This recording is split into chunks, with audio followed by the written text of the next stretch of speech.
Hi BookTube! My name is Sarah and welcome to the Bookish Knitter. Today I am coming to you with a exciting readathon announcement. I felt like one of those, what do you call them, like infomercial people. I'm here with an exciting announcement. It's gonna change your life for 12 easy payments of $8.99. No, a really exciting readathon announcement. I kind of inserted my way into this readathon because Storm did this readathon back in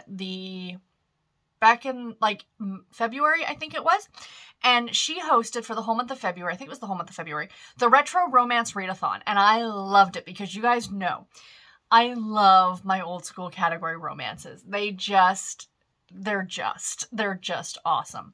So I really love them, and I did try and participate in that as much as I possibly could. She didn't do any prompts or anything. She just kind of encouraged people to read retro romance throughout the entire month of February. Well, now she's doing a summer edition, and it's only for 2 weeks. And like I said, she mentioned it, and I'm like, do you need help hosting it? Because I would love to do that.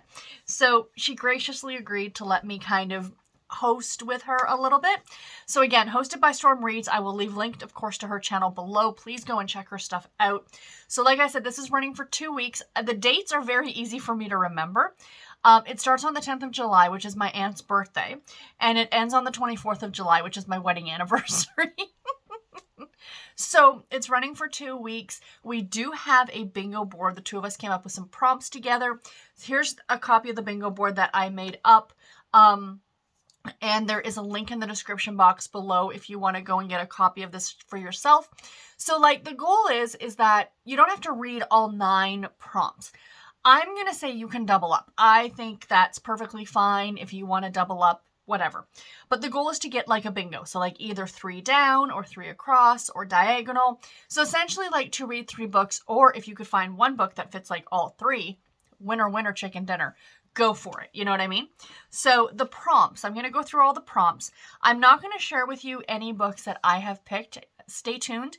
This doesn't start until the 10th of July, so there will be a video in early July that I will be doing with my kind of tentative TBR for this readathon. So the first one is a book published in June, July, or August. Pretty self-explanatory. Oh, the big thing for this, because it's retro romance, is Storm is kind of moved around like the dates, and or not the dates, but the time period, I guess. So for this retro, we are considering anything that was published in 2010 or earlier. So, you know, if you're looking at old 50s and 60s and 70s, 80s, 90s romances, that's pretty much, you know, the cutoff early 2000s. So it's, I mean, 2010 is 12 years ago. It's not really retro.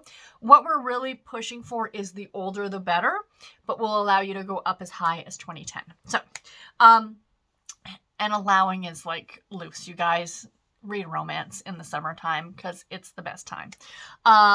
Or Christmas. It's read romance all the time, period. So prompt number 1, read a book published in June, July, or August. Pretty self-explanatory. The second prompt is to read a book with a beach setting. Doesn't have to necessarily be on the cover, but maybe just takes place in a beachy location. Christmas in July, I love. So read a holiday romance, essentially, you know, because Christmas in July. This one I thought was kind of fun. So it's a little, it sounds weird when it's written out, but let me explain. So it's published the years you were in school. So what I always think about is that for me in the summertime, especially when I was in high school, is when I kind of read a lot, was over the summertime. I was that kid, and I'm sure a lot of us were very much the same. That, you know, we were reading like these books. And so for me, like I was in high school, I graduated in 97. So I was in high school like 94, 95, 96, and 97, I think. So like anything in the 80s or 90s is when I was in school. So that's the time period that I would pick a book from. Does that make sense? It doesn't have to be when you were in high school necessarily, but during the years that you were in school, like I say high school because that's probably when a lot of us may have picked up a lot of these romances. So essentially, like, go back and look, like, is there a romance? Like, were you reading romance in high school? Do you remember any of these books? Like, and did you want, you know, just to kind of do a reread even? So that might be fun. Read a book with yellow on the cover. Pretty self-explanatory. You know I had to put this in here because it's me. Read a category romance, guys. Read a category romance. Side note, all the books that I pick are going to be category romance. But for this one, read a category romance because they make me happy. They make everybody happy. Read a book with flowers on the cover. Another self-explanatory. 2010 or older, like Storm said, that's kind of the whole point of the read-along or the readathon. So this is an easy prompt to get. And the last one is read a book where the characters travel or go on vacation. A road trip romance would be perfect for this, so yay. But yeah, that is everything. That's the bingo card. Like I said, link to Storm's channel, link to the bingo board is below. If you have any questions, please feel free to ask them in the comment section below. Essentially, at the end of the day, it's pretty easy. Read old school romances for a couple weeks in the summertime, in July. If you happen to hit the prompts, great. If you don't, so be it. These are just added fun bonuses, the prompts. You don't have to do them at all. But if you want to give yourself a little bit of a challenge, that's what they're there for. So anyway, you guys, that is all that I have for today's video. I do hope that you enjoyed it. Please comments, questions, anything in the comments field below. And until my next video, everybody, take care and happy reading. Thank you all so much for watching. Bye, guys.